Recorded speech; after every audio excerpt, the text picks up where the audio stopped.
सभी साथियों को जय भारत जय संविधान। मैं एस.एल. खरालिया आदिवासी आवाम आदिवासी मूल निवासी मुक्ति संघ एक सामाजिक संगठन। साथियों, आप लगभग पूरे 1 साल से कोरोना जैसी महामारी के प्रकोप को झेल रहे हैं। प्रकोप इसलिए बता रहा हूँ कि लगातार आप लोग इस महामारी में लॉकडाउन की जीवन जी रहे हैं, अपने घरों में कैद हैं। अब तो थोड़ा थोड़ा सा कोई मामूली तौर पर लोग अपने रोज़गार पर भी जा रहे हैं, लेकिन लगातार बहुत महीनों तक लोगों का काम धंधा नहीं लगा, जिससे लोगों के पास पैसे की बहुत भारी कमी आई। बहुत सारी कंपनियों ने लोगों को रोज़गार से हटा दिया। आज हमारे माननीय प्रधानमंत्री जी का एक वीडियो में देख रहा था, जिसमें माननीय प्रधानमंत्री जी कह रहे थे कि हमने लाखों कंपनियों को बंद कर दिया है, और जिन कंपनियों को बंद किया उन लोगों ने, उन कंपनियों के मालिक ने कोई चूं तक की आवाज़ भी नहीं करी। जबकि इतनी बड़ी संख्या में कंपनियों को बंद करने के बाद तो बहुत बड़ा एक आंदोलन होना चाहिए था, लेकिन नहीं हो पाया। अब माननीय प्रधानमंत्री जी ये बात भूल रहे हैं कि हमारी केंद्र सरकार ने, माननीय प्रधानमंत्री जी ने खुद ने ही लोगों को लॉकडाउन में अपने घरों में कैद किया। दरवाज़ों के बाहर पुलिस लगा दी, घर से बाहर नहीं निकल सकते। यहाँ तक कि कंपनियों को तो बंद किया ही किया, हमारी गलियों तक को भी बंद कर दिया गया। एक गली का आदमी दूसरी गली में नहीं जा सकता। साथियों, एक सवाल है कोरोना महामारी का।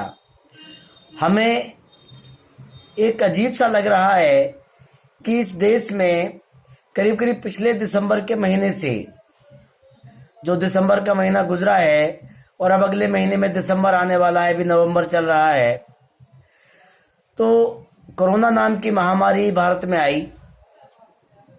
लाखों लोग उससे पीड़ित हुए, उसके मरीज हुए, और वही लाखों लोग उससे ठीक भी हो गए, और कुछ लोगों की मौत हुई। इस दौरान में जो कोरोना के लिए जो हॉस्पिटल जो थे, जितने सरकारी अस्पताल थे, सबको कोरोना का हॉस्पिटल बना दिया गया। यानी जो भी कोरोना का पीड़ित होगा वो हॉस्पिटल में भर्ती किया जाएगा, और जो बाकी के जो लोग थे, जो पहले से जो मरीज थे, चाहे कैंसर के मरीज थे, टीबी के मरीज थे, दमा के मरीज थे, या हैजा के मरीज थे, बुखार के मरीज थे, फेफड़े के, गुर्दे के मरीज थे, जो पहले के जो मरीज थे वो कहाँ चले गए? उनको हॉस्पिटलों से बाहर निकाला तो वो गए कहाँ हैं? और जो मौतें जो हो रही हैं, कहीं ऐसा तो नहीं कि जिन लोगों को हॉस्पिटल से निकाल के बाहर घर भेज दिया वही लोग मर रहे हों? क्योंकि जब उनको कोई इलाज नहीं मिल रहा है, किसी हॉस्पिटल में वो भर्ती नहीं है, वो घर में हैं बगैर किसी दवाई के, तो जायज़ बात है कि वो मरेंगे। क्योंकि जिस बीमार आदमी का इलाज नहीं होगा तो मरेगा ही मरेगा। तो ये जो हमें आंकड़े जो दिखाए जा रहे हैं कि कोरोना से लोग मरे, कहीं ऐसा तो नहीं है कि जो लोग हॉस्पिटलों में थे और जो हॉस्पिटल से खाली करवा के जिनको घर भेज दिया गया, जो बगैर इलाज के जो रह रहे हैं, तो ये उनकी मौत हुई हो और हमें कोरोना की मौत बताई जा रही हो।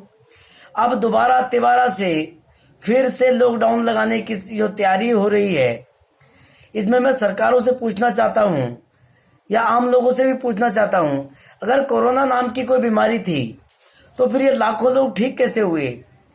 सुनने में ये आता है कि जो मलेरिया की जो दवाई है, जिससे बुखार होता है, जुकाम होता है, छींकें आपको आती हैं, तो उससे जो मलेरिया जैसे जो या बुखार है, जो क्रोसिन की जो दवाई है या पैरासीटामोल है, लोग उसको ले रहे हैं और ठीक हो रहे हैं। इसका मतलब ये कोरोना नहीं है, ये कोई दूसरा बुखार है। तो साथियों, एक ये विचारणीय प्रश्न है कि अगर कोई दवाई जब बनी नहीं तो ये लाखों लोग ठीक कैसे हो गए?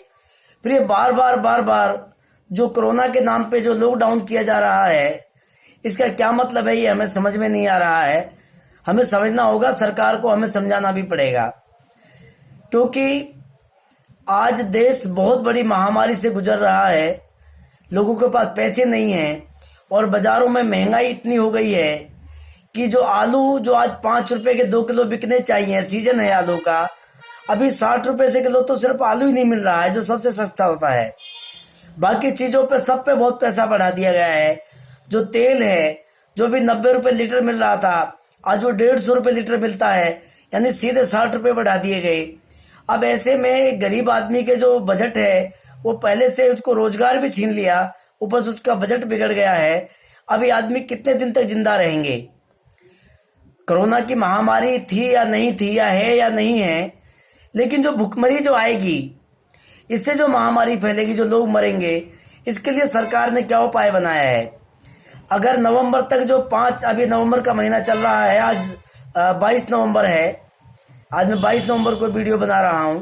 अगर 22 नवंबर तक अगर सिर्फ 5 किलो राशन देने की बात सरकार ने कही थी, तो 5 किलो राशन में अगर एक आदमी को भी अगर 5 किलो दे दिया जाए, वैसे एक परिवार को देने का कार्यक्रम था, लेकिन एक व्यक्ति को भी दे दिया जाए 5 किलो राशन, वो भी सूखा राशन जिसमें दूध भी नहीं है और जिसमें कोई ईंधन का साधन नहीं है, कपड़े पहनने की कोई व्यवस्था नहीं है, किराए भाड़े की कोई व्यवस्था नहीं है, तो 5 किलो सूखे राशन को, जिसका अगर एक दिन की औसत लगाए तो 60 से 70 ग्राम खाना एक आदमी के हिस्से में आता है, तो 60 या 70 ग्राम उसमें सूखे राशन में उसको सिर्फ फंकी मार के जो जीवित रहेगा, कितने दिन जीवित रह सकता है?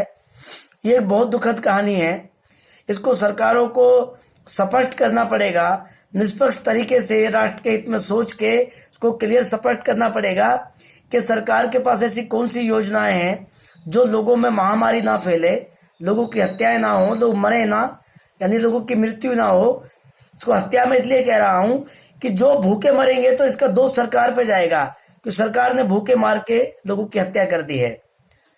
तो साथियों, अभी दिल्ली में खबर आ रही है, आप पेपर को पढ़ेंगे तो रोजाना के पेपर में क्या मिलता है?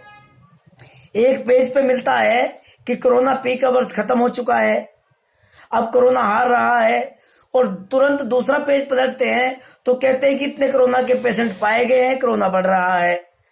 अब एक ही पेपर में एक ही अखबार जो है, एक ही कंपनी का अखबार, जो जिसके 3 पेज खोलेंगे तो तीनों पे कोरोना के लिए अलग अलग स्टेटमेंट आएगी।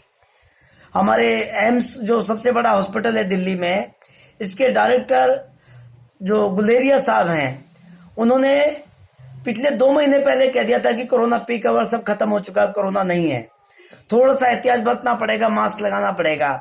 तो मैं मास्क के ऊपर आपसे डिस्कस करूंगा कि जो मास्क है, हमसे ये सिखाया जाता है बचपन से लेके और बड़े होने तक कि आपने नाक से श्वास लेना है और मुंह से श्वास छोड़ना है, यानी ऑक्सीजन को आपने जब लेते हैं आप अंदर से, जो पर्यावरण का जो ऑक्सीजन जो आपको ये मिलता है बाहर, उसको आप नाक से सूंघेंगे और मुंह से सांस जो कार्बन है उसको छोड़ेंगे।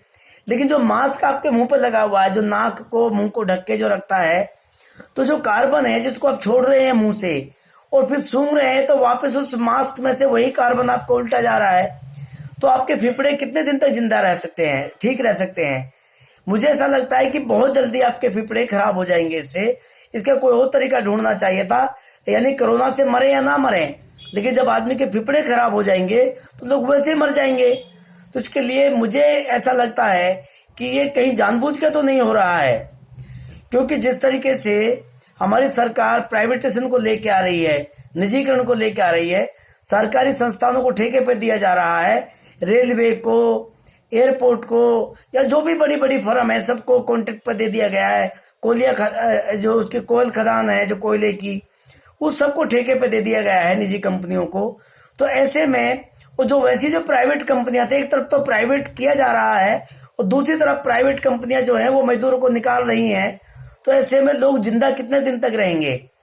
क्या ये देशवासियों के लिए साथ में धोखा नहीं हो रहा है?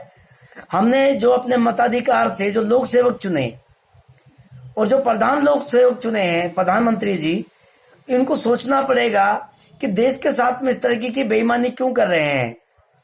देश में भारतीय संविधान समतामूलक राष्ट्र की गारंटी देता है और हमने संविधान में जो 326 आर्टिकल है उसके मताधिकार से हमने सरकारें बनाई हैं, लेकिन हमारे लोक सेवक जी कर क्या रहे हैं?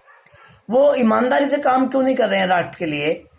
मैं पूछना चाहता हूं सरकारों से, आखिरकार ये कोरोना कब तक रहेगा, इसकी दवाई कब तक बनेगी? और जब तक दवाई नहीं बनती है, आप बार बार जो लॉकडाउन लगाने की जो प्रक्रिया चल रही है, जो मास्क लगाने के लिए जो मास्क लगा के जो लोग घूम रहे हैं, अगर इनके फेफड़े खराब होंगे या नहीं होंगे इसकी स्पष्ट किया जाए, डॉक्टरों से जांच कराई जाए जो लोग मास्क लगा रहे हैं कि आप कितने दिन से मास्क लगा रहे हो, और उसके फेफड़े चेक किए जाएं तो पता चलेगा कि उसके फेफड़े खराब हो गए हैं। और जिस आदमी के फेफड़े खराब हो जाएंगे तो वो जो सांस लेने की जो उसकी जो क्षमता है वो तो फेफड़ों में होती है, वो सांस ही नहीं ले पाएगा।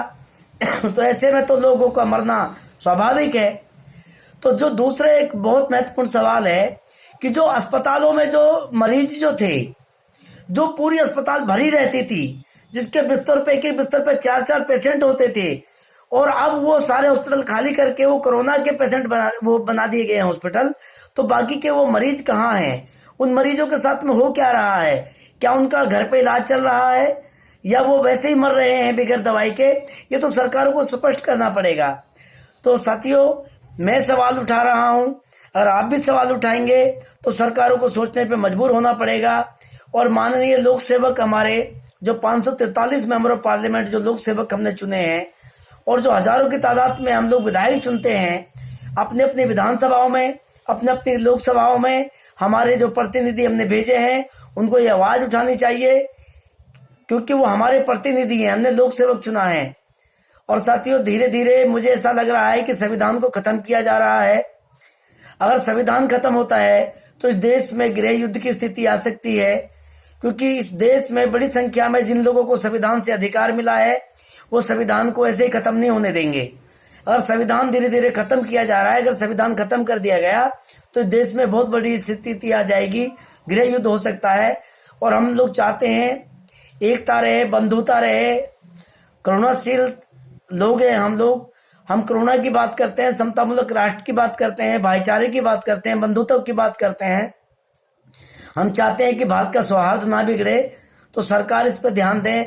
और मैं आप सब लोगों से भी अपील करना चाहता हूं कि आप लोग इस आवाज को घर घर तक पहुंचाएं, जन जन तक पहुंचाएं, क्योंकि आवाज मेरी नहीं है, ये भारत की आवाज है, पूरे देश की तरफ से मैं बोल रहा हूं।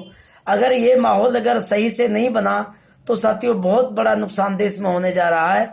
मैं आपसे अपील करना चाहता हूं हाथ जोड़कर कि इस जो कोरोना की जो बीमारी है इसकी वास्तविकता को उजागर किया जाए, वरना ये देश बहुत बुरी स्थिति में जा रहा है। जय भारत, जय संविधान।